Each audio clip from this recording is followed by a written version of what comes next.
Yo, Hello? yo, yo. Can you Yeah. hear me? Yeah, can you hear me on your end? Oh, yeah. What's going on? What's up, man? It's nice to finally have you on this thing. Right. It's about time. It's about time. Oh yeah, for sure. So we're just gonna hop right into it because you know the process more than anybody. So well, Yeah. welcome to the 10th episode of Bring the Bars, man. I'm so happy to have you on. Like for real. I was pumped for this episode. I'm pumped for this episode. I'm so happy to be on. This Bring the Bars thing. Oh, I love it. I really do. I'm so I'm happy to glad, be man. here. Oh, Yeah. Well, you know how this starts. You've done it before. You've asked it before. Let everybody know who you are, introduce yourself, and where people can find your music. yeah. All right. It's your boy Otis Isaacs. I'm the co-founder, co-owner of Faded ENT, fresh all day, everyday entertainment. Get faded. You can find my music on SoundCloud.com, YouTube.com, Spotify.com. Anywhere you need to find music, that's where you can find me. Oh yeah. Yeah, and with Faded, I saw that a few times, especially lately. You're dropping your mixtape and everything. With Faded Entertainment, how did that come about, and who's all involved with it besides yourself? Okay. Yeah, I think it was 2009 is when I started recording music. I Yeah. started recording music with my best friend Don Harvey. That's the co-owner. He's the one who started Faded Entertainment with me. Me and him met. I think it was in 2005, 2007. But I had recorded two songs. I'm Crazy and Don't Make Me. First two songs I ever recorded. It was in a professional studio. I had no idea what I was doing. I just let the guy tell me what to do. I brought the beats and the lyrics, and that was that. I met Don Harvey, and I was so hyped. And I'm like, "Hey, I'm rapping. I'm a rapper. Listen to these two songs." So he listened to him. He's like, "Dude, I love this. I've always wanted to get involved with music."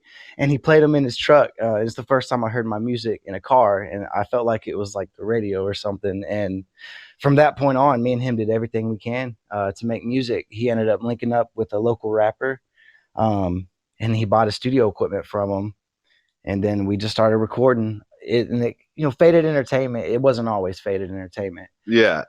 It used to be O Mafia Industry, and that's a little embarrassing, my name being Otis and O Mafia Industry. And it really, I don't know, I really have no idea where that came from or what it represented or stood for. It was just something that was in my head that came out in my music back then. So yeah, Yeah. Faded was the first really official thing that we've done, and we started it together. Papers for it and everything. We've had a few artists, come and go and do their thing. A lot of talent, but it's basically just been me and him from the beginning. Started in 2009, and this new project that I'm dropping. Um, see, I've been in the mixtape game forever. This is the volume 10, the 10th one that I've done. Yeah, I've done Um, quite a few in the past myself. I had no idea what I was doing though. I thought somebody was going to discover me. I thought I was the best thing in the world. Yeah. I thought my name was unique. My government name's Otis Isaacs. My stage name is Otis Isaacs. So I'm like, yeah, they're going to discover me. And I just kept making whole mixtapes and dropping like 12-song mixtapes and gained a few fans, did a lot of shows in Michigan. And I don't know, didn't really know what I was doing. And then the music just kind of kept being what it was. Yeah, And the then now, music, the writing of the music part of this whole process and the recording is the easy part. It's it everything you really do is. on the side, man. That's like a grind day in and day out just to get your name out to people. It really is. The whole marketing aspect, that's Yeah. crazy. The promoting the music, and I started watching YouTube videos, and I'm like, what are these guys doing? What are they telling us underground artists to do? I'm like, that's not how you do it. Yeah. That's not what they told me in the movies. That's not what I heard in the other rap songs. Like, what? Yeah. Your Yeah, mixtape's just going to drop in the right hands magically, and then boom, you're famous the next day. It doesn't work like that at all. right. It's like, how come I have 100 songs and I barely have any fans? What's going on? Like, you haven't even heard my music? What do you mean? Like, oh, yeah, it's so different. Well, you were So saying you different. started in 2009, and the first track I heard from you, actually, like when I started this group, you were one of the original members, was Watching Candles. And your Yeah. voice, your vibe, everything just drew me right to that track. How did that whole track come about? Was that on any mixtape, or did you just drop that as like a single? No, that was actually on one of the mixtapes. As a matter of fact, I think it was on the one called Love, Family, and Other Drugs. But no, Watching Candles is actually a very personal song to me. When Yeah. I was growing up, one of my favorite things, rough childhood, blah blah blah. But one of my favorite things is when it would be rainy and stormy. Me and my mom, we'd go out on the porch or we would just sit inside the house, and she loved her candles and her incense and, her smoke. And we would just like have the windows open and we would just listen to the rain. And she had one of her favorite artists is Kenny G, and she would Yeah. just play her Kenny G albums. And that whole vibe, just like stuck and stuck and stuck. And to this day, when it rains, the whole vibe just comes. And I was, missing my mom, and, and I just got a little emotional, and I ended up writing that song. And to this day, it's been one of the most personal and most successful songs that I've had. Yeah, Yeah, that was Watching a Candles is great track. amazing. Yeah, man, I give you mad props to that because that was the song that got me into your music, and I am an honest fan of yours. So that I was a really well done appreciate it. track, man. And you were talking about like this certain vibe of that track. You have a very unique standout voice that's very smooth and pleasing to the ear. You put your style into every hook verse, and on top of that, you got bars to go with it. Oh yeah, I That appreciate whole that. style and vibe. How, like you said, you started around 2009. Was it like that at the start? And how long did it take you to find that sound like that you have now? Well, I feel like I'm still trying to find it. As a matter of fact, one of the things that I was always frustrating is I never knew my voice, and who I am as an artist, and what I'm trying to represent. The only thing Yeah, like I said, I thought it started off as, I'm just supposed to make a song and someone's gonna find me. So like I didn't know what I really sounded like until I heard my own recording. Um, so like I don't really have a style. Like I said, I'm still trying to learn it. yeah. Um, yeah, that's pretty much it. I want to sing more than anything. I want to be like R. Kelly or like The Weeknd or something. Like I would rather do that than actually make all these rap songs. So, But but you I got the can't. voice for So it, but you got the bars as well. So don't quit on the rap part, man, of it because you bring it, especially on the BTB track. That was a lot of fun to do. I love that track, and I don't think I could ever actually quit. Like I always used to joke when I first noticed, first started making music and trying to get people to listen to it. I was like, you know what? If nothing ever happens from this, I'll be 80-year old and I'll still be writing music, trying to record it, making my own personal mixtapes because I'm my biggest fan above all. Yeah, exactly. I'm the same way. Like I do it, yeah, of course I want to get heard to more and more people, but I do it as therapy. All my buddies and my Yeah, family bump it all the time. I do it for fun. I love it all. So it's like I don't think I could step aside from it. I think it would be impossible.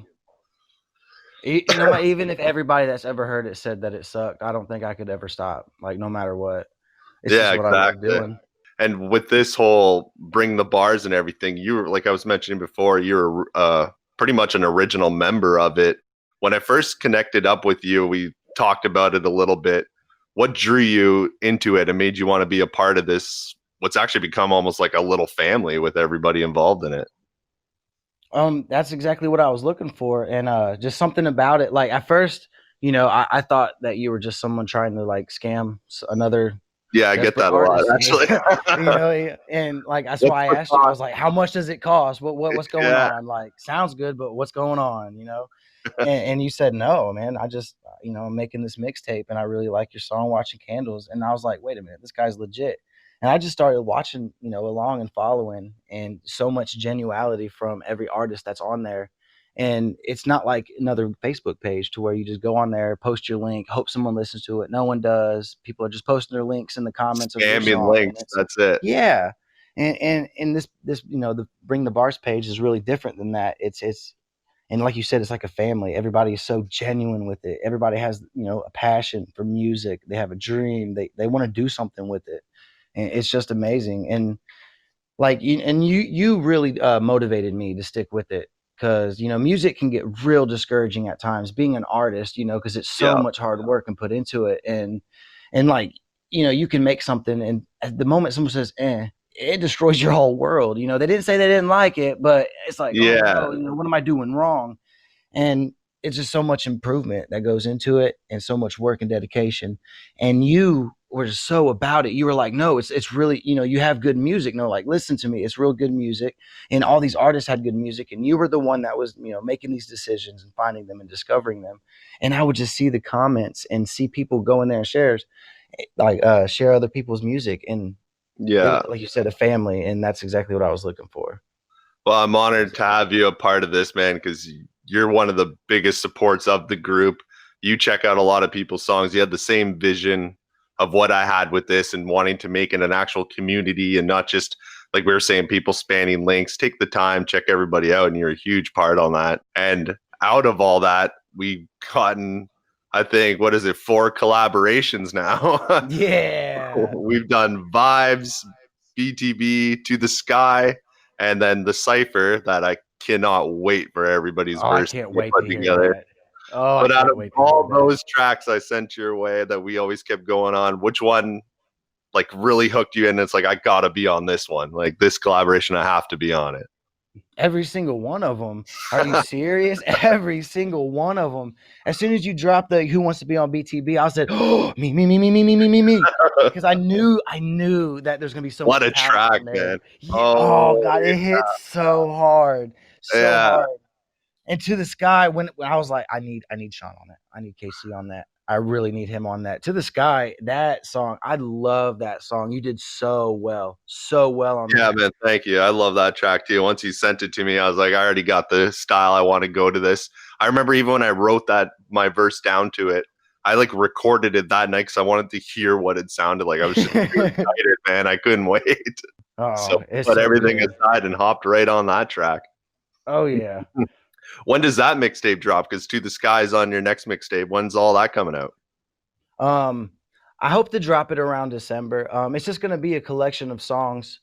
Because like it's basically gonna be the end of my mixtape era. Because Yeah. like I said, I was doing it wrong, and I thought that's how you do it. And it's gonna be kind of like my ode to that, to me making mistakes and sharing my Yeah. music wrong, and really like making a song and being like, this song's the best, and before anybody listens to it, having no opinions and getting frustrated. Like this is kind of the end of that. It's gonna be like singles and stuff like that and collaborations from this Yeah, point that's on. what it's about for sure. And like Yeah. doing it all on your own. You can't just, keep giving it out for free sometimes. And, Yeah. just even getting the streams on Spotify, whatever it takes, if for owning the rights to the beats, it's going to push you to a new level of it, man. It really is. It really is. But yeah, like I can't. No more mixtapes. That's not it no more in rap. Anybody that's listening to this and needs some advice, do not make songs. Make 12, 10 of them. Put them on a mixtape and just give somebody a CD. Because no more CDs. It's all download and streams. Yeah. And Oh, yeah. so in connections, it's really all about relationships, consistent relationships. Yeah. You got to help each other grow. And that's what a lot of us have been doing with this. So Exactly, because at the end of the great. day, we all want the same exact thing, regardless of how we get there or where it all started. We're all after the same dream. We Yeah. really are. And hip hop in general it's always been a battle culture, which I still think it should be. Like you have to have that drive and that energy in you. But I don't know who did the post the other day. It was somebody actually from the BringTheBars post group, and he did a post stating how hip hop is so saturated. Everybody's trying to go in for themselves and kind of forgetting about everybody else. But when you look at it, the table's big enough for all of us to eat. So Yeah, help it one really another is. and help everybody get to that table. Yeah, and the competition aspect of it, I'm not a battle rapper. I'm not a freestyle artist. I look at myself more like a songwriter slash poet. That's how I Yeah. do my music. And it on, like, for example, on the Bring the Bar cipher, it's not like I had a bunch of verses to go off of. You know what I'm saying? It's kind of like, Yeah. all right, well, here's the beat, so I'm gonna do me on this. And the Everybody got a competitive raw beat aspect. on that. And I did that purposely. I gave everybody a raw beat on that one because I didn't want them to be influenced by any other sound or Yeah, anybody else. and that was kind of like a little competition to me. And I was, looking at it like, all right, so I have to bring it. I really have to bring the bars on here. This one. I don't know what anybody else is gonna say. I don't know what anybody else's flow is. All I know is I have to bring the bars, like straight up. And that right there, that's competitive in my opinion. And I Yeah, really enjoy competitive that. with yourself. You got to be competitive with your Exactly. own self. Yes, exactly. And pretty much same thing with the BTB track, like that one too. Like I was like, okay, so here's our here's our verses. And I was like, I know there's going to be others on here. I was like, I wonder what it's going to sound like. I wonder how this is going to go. So I definitely have to bring my best. I have to bring my vibe into it, but at the same time, respect the song for what it is. Yeah, exactly. Because I couldn't be happier with the way that one turned out. All right, man, I'm looking at the time, and actually we're going to the segment Pick the Bars, and I know you know what this one's all about. Oh, yeah. But for all the listeners out there who might be tuned in for the first time, this is a segment where I'll give Otis the choice to pick between two different artists, and he's going to choose which one he likes more. So let's start with Pick the Bars, and you know who it always starts with, the Bring the Bars original, Tupac or Biggie? Oh, yeah. Gonna have to go with Tupac on this one for sure. And Tupac's won every single one except for the last episode. Hector couldn't choose between the two. See, what's funny though? I didn't really, like I said, I didn't really know who Biggie was, but the Notorious movie, that's one of my favorite movies of all time. Yeah, that was a good movie. Oh my goodness. Like, so I'd listened to a lot of Biggie, like really listened to it after that, and kind of became like a somewhat fan, but I'll never not choose Tupac over Biggie. That's just in my soul. It's been embedded. Yeah. And now going on to a couple strange music artists, one of which I'm honored to actually have on my album, Stevie Stone or Chris Calico. I'm going to have to go with, I love Stevie Stone, but I'm going to have to go with Chris Calico. Yeah, Chris Calico is one of the strange music OGs. You met him live? Oh yeah, I met him in Tech Nine. Oh my goodness! Backstage, I was chatting with him, and yeah, he's an awesome guy. See, I met a couple of the psychopathic artists, but I always wanted to meet Tech. Oh boy! Yeah, man, it was a hell of a time for sure. And I know they were, before this whole COVID thing, they were coming back to my area. I'm in Canada, so the Ottawa area, and they were going to come up with Ritz as well. But since everything hit, we didn't get to see him. So I was going to get backstage to that and meet Ritz because I'm a massive fan of his as well. Oh, yeah, definitely. Big fan of Ritz. All right. And now I'm actually going to throw a little bit of a curveball at you for this one. It's not going to be a choice between two, but you're going to have a pick between 5 female MCs. Okay. So I got Little Kim, Eve, Snow the Product, Missy Elliott, or Ciara. Oh my goodness! Oh my goodness! I had to pick for you, man, since you're the pro at this, and you did one yourself. Oh my goodness! I'm gonna have to go with Missy Elliott on that one, 100%. Missy Elliott is one of my favorite artists in general of all time. The work that her and Timbaland did, I love Missy Elliott, so I'm gonna have to go with Missy. Much respect to Snow the Product, though. She's one of my recent female artists that I've been really listening to, and she is nothing but impressive. She has, oh my goodness, so her music is just great. Yeah, I'm gonna have to go with Missy, 100%. Yeah, I don't even think I'd be able to pick between. So I'm a massive Snow the Product fan, so I probably would have went that way myself. But all 5 it's definitely of them between those two. Yeah, mad respect to all 5 of them. Oh, 100%. Mad respect. All right, and last one right here is going to be between Snoop Dogg or E40. Snoop Dogg.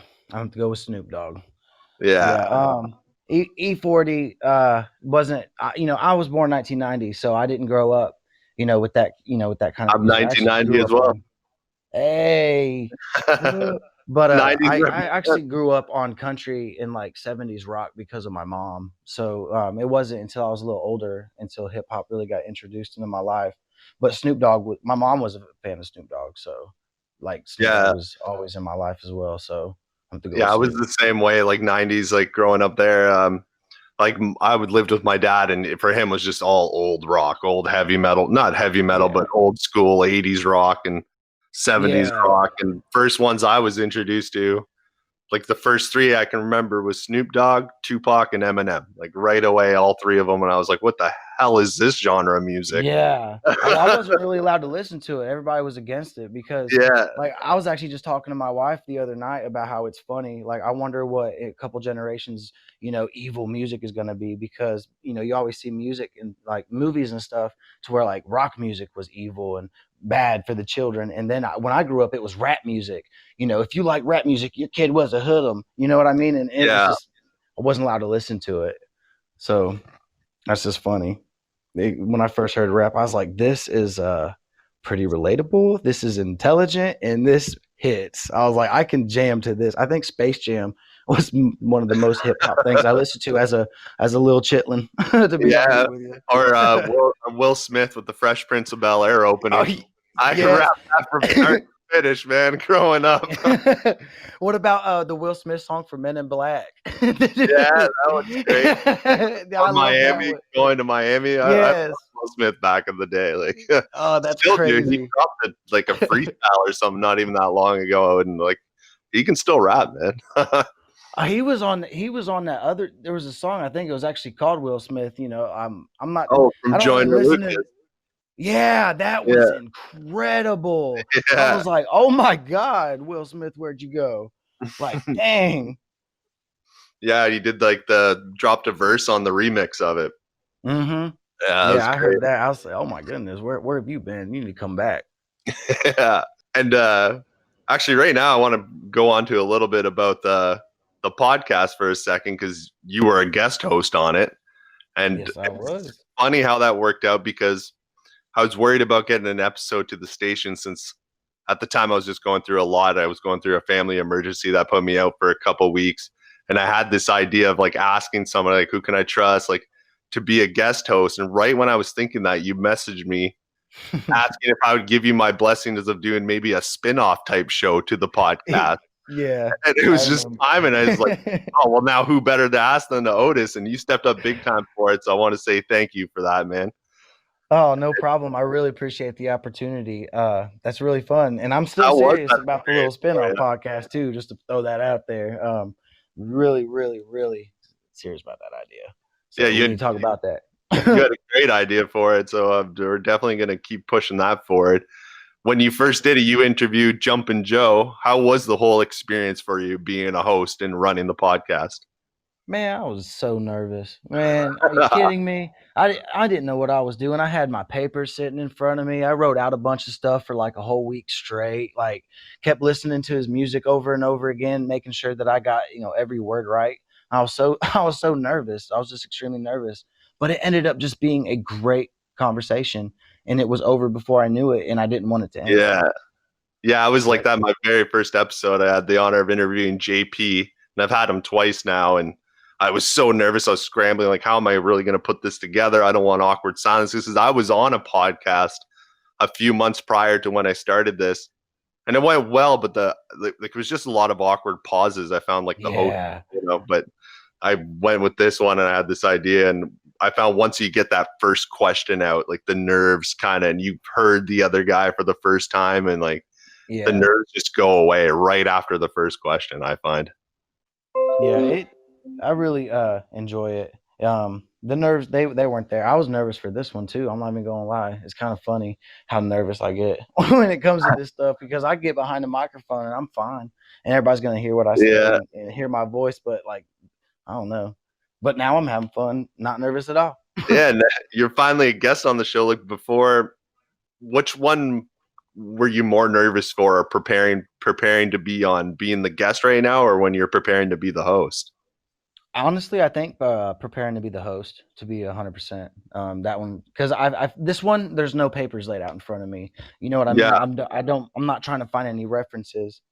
So like this one is a little more comfortable because I'm just being myself. The other one, I knew I had to be professional, and I really really wanted to respect the show, and follow suit is what I wanted to do, and I didn't want to make any mistakes. I didn't want to make any mistakes because it's actually unbelievably hard to get a hold of people sometimes for these, and there's a lot of miscommunication, and so like I just wanted to make sure everything was straight. So I think I was a little more nervous going into that one than into this one for sure. Yeah, well, you did great at it, man. So I got to give you mad props for that. And I want to discuss something with you in the future of maybe doing a couple episodes as like co-hosts, us together. So I'll be linking up with you on that for the future. Oh, that would be extremely fun. Oh yeah. And it's funny because the one episode you got to do was Jumpin Joe. We were mentioning before, Jumpin Joe the Rapper, and I was kind of envious Jumpin' Joe. because I really wanted to interview him, but I already had him booked. I'm like, I can't do it. Otis is gonna kill it, but like, I really wanted to talk to him. I was really pumped for his interview. You did great with it. Like I said, you killed it, and then you guys actually linked up and did a track called Slow and Steady, which is an Yeah. incredible track. How did this track It come about? Was it before the interview, or it was it was before the yeah, it was interview? actually before the interview. The song actually was like released a few days before you asked me if I could interview him, and that's actually the only thing that got me to it. I'm not even gonna lie, because me and Jumpin Joe, we talked a few times through the DMs Yeah, to get this song going and through the emails, and so I was a little more comfortable going into it, and I knew that I could always fall back on talking about the collab if it got silent. So, yeah, but no, that song, I think it was in Bring the Bars. That page he posted, and he was like, anybody want on this song? And it was like a little snippet of the beat and a little part of his verse, I think, and I was like, me, I like this. This is really good. This is right up my alley. And so, like, bam, it just happened. And when he's like, it's finished, listen to this, my mouth dropped. That yeah. song was so good. And It it's was, nothing but an and you honor to added be your on it. thing to it, man, and like you both crushed it. And I saw him when he posted that, and I saw your answer underneath it, and I was like, "This beat is insane." This whole Yeah. uh, that was a great track, man. Yes, Holy and cow! it hit home with me too, because that's like, it was like I was saying earlier about that, Yeah, doing the whole promoting myself and marketing wrong before, and just learning all my mistakes. Like, that's exactly, like, kind of went along with that, and I just thought it was so ironic that in my this time of my life in my musical career, that was the collaboration that I was doing. It hit home. I love that. I still listen to it this day, every single day. I love it. yeah. He sent me a copy my way when he finished it up for me to check it out, and I have it. I've been listening to it a few times, and actually, I'll be running it right here on the radio for all the listeners, so they're gonna get to hear that track as Yeah, well. yeah, they're gonna love it. They really are. Are there any sneak peeks of any maybe collaborations that you're working on with anybody else in the group? Um, there are a couple collaborations in the works. Yeah, there are. Can't wait to hear There them. are. You're There not going to are. drop any names? Nah, I don't want to make any mistakes, say anything wrong. I'm making a track with Justin. Um, Yeah, great guy, man. You're going to love work. he's talented. Chronos, right? Yeah, Chronos, and it's an honor. I don't even know what to say about that. That beat that he sent me. Oh my gosh, like, I don't even know what to say about that. I think that one's going to be a smash hit. I think that one's going to be a smash hit. Yeah, man, he's a great guy to work with. Like he's on the cipher as well. I have a song with him on my album. Uh, you're not going to be disappointed to work with him, and his work ethic is insane too. Like you don't have to wait for like a 4 month turnaround on what he's creating. This guy never stops, man. That's incredible. I've noticed that, and I can't wait. I'm a little intimidated because sometimes I just got a new microphone, and like you've worked with me a few times. Sometimes things don't work out technical wise. So, Yeah, but it's all just an but easier fix. And if like, yeah, everything you sent on my end was nothing wrong quality wise, it's just, yeah, sometimes you just always wish you just had like something better. Like for me, my next step is I want to upgrade my microphone. So, but when you first started writing your music, recording your music, what influenced you or made you want to do it? Like what gave you the urge to go, okay, I'm writing something down and I'm going to the studio and I'm recording, or I'm recording on a mic at home? What made you do that? What brought you to that decision?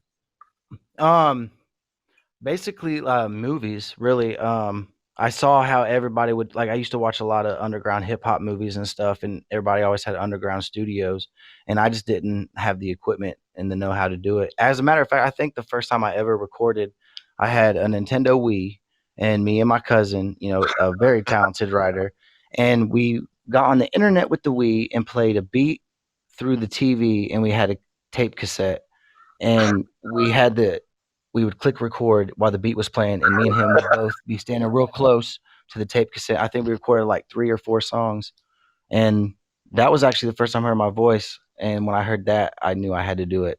And it wasn't until I think 2 or 3 years later when I recorded those first 2 songs that my friend Don Harvey heard. Yeah, like for me too, my first recording story probably would have been on a flip phone or something, and recording me just freestyling over a beat at a party. When I heard it back, I was like, that didn't turn out too bad. I gotta actually get a microphone and do something with this. Yeah, being on the beat, that was the one thing, because I had a lot of friends who like to rap and freestyle, and when I started doing it and started telling people, other people would be introduced to me, and nobody could be on beat, and it was really funny. I just Yeah, was like, hey, I record on this tape cassette, and it's like nobody else had a recording. The few people that like rap music, they're like, what are you do? You rap? What? You rap? And it just like the love I was yeah, getting, I just loved it. I really did. I always wanted to be a singer or something. So yeah, exactly. Like you're saying, being on the beat,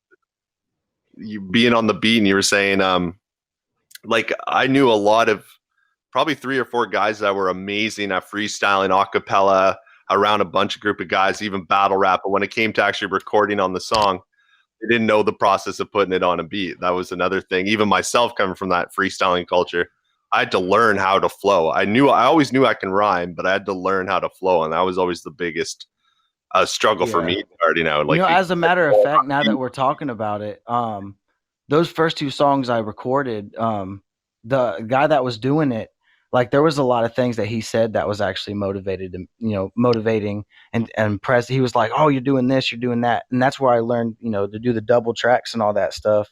And this, as a matter of fact, now that we're talking about it, like that's the kind of stuff that motivated me as well. My yeah, goodness. yeah, and you just pick up all the tricks along the way. Like, I Yeah. didn't know anything about adding dubs and ad libs and you know sending stems to people's way, and Yeah. I didn't know anything. I thought you just gave me a beat and I recorded over it with my Yeah, little and I $20 just learned. microphone. Yeah, I just learned about the vocal tracks, doing the whole EQ and the Yeah. compression and like all of those kind of plugins and stuff. The whole mixing and mastering part, like I didn't know how much detail went into it. I Oh, it's thought it was so just a much. few I clicks learned and a by few the clips day. there. Yeah, Yeah, I it's learned it's by mo- the day on that. it's crazy, man. It's really not just about rapping and recording, man. Especially when you're trying to do it all yourself, right? Running this whole, well, for you, like Faded Entertainment, Meet KC Hip Hop, and all that. You're doing it all yourself. You got to research it yourself, learn it yourself, and trial and error is the only way to Yep, really and do I it. didn't even see, and I was spoiled, man. I didn't even have to see Don Harvey. That's what he did.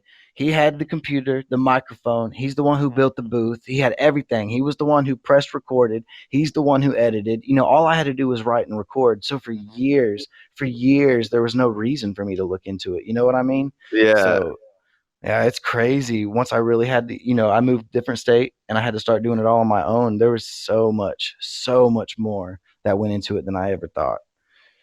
yeah, that's nonstop. And actually, I am looking at the time here, so we're gonna have to wrap this up soon. But you know what's gonna be coming next. So Oh this is man. gonna end with Name Your Bars. Oh, there's so many songs. Oh man. Once again, I know you know what the segment is, but for any listener, the segment is where I'll read out a bar or two from one of Otis's tracks. No beat, no flow to it, just the words, just the bars. And let's see if you can tell us where these tracks are from.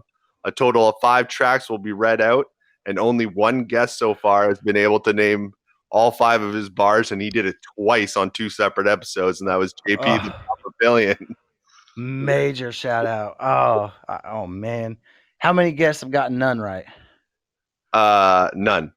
Oh man. Couple have gotten 3, but I don't think anybody's gotten less than 3. And All Hector right. on the last episode got his first 4 and then missed his 5th one. Uh-oh. Yeah, all right. I'm ready. Uh-oh. All right, man. First song here is I've died and I came back. I've been to heaven. I've seen the holy man down on his knees and he was begging. Oh, I know that. I know that. Oh man. What's that from? What's that song called? Hold on. Nope. I'm not gonna get it. What's it called? That one is Big Steppin'. Big Steppin'. I knew it was that one. Yep. Dang. All right. And here's number 2. Yeah, okay. I may be hella faded, but don't for 1 second think I'm losing concentration.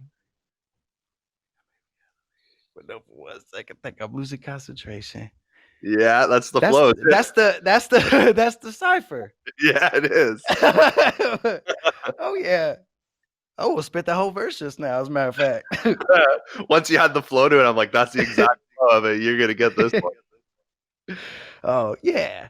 All right, one for two. We're going to the third one. Is representing every minute. I can't wait until I make it.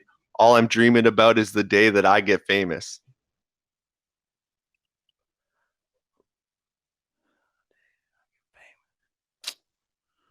Man, I just listened to that the other day too. I love this track too, by the way, man. It has a great hook to it as well. Say I that bumped one more it quite time. a few Do, times. do it It's one more time. representing every minute. I can't wait until I make it. All I'm dreaming about is the day that I get famous. Man, nope. I'm not gonna do it. That one is used to believe. Used to believe. Dang, man. That was a Shoot. great track. That's why I heard that one. Actually, I went through your SoundCloud and found that one. That's one of my favorite songs too. Because I mean, really, like if you, the Yeah, it words is. of that song, that's as honest as I could have got for that one too. Yeah, and I love just the whole vibe of that track. Like I said, I played it quite a few times, and I had different bars I was actually going to read out to you, and I was just like, I'll pick this one out because I don't know which one to pick. I mean, you're picking out some good ones too. You're getting right on the points, right where I'm confused about which one it is. I'm like, damn. All right, we're going to number 4. So this is talking to people all day, got nothing left to speak on. A couple already rolled. Yeah, this is what I need, yo. Watching candles. Yeah, there we go. And finally, the fifth one here is I want to see the people moving around. I'm feeling all the vibes. Yeah, I know what's going down.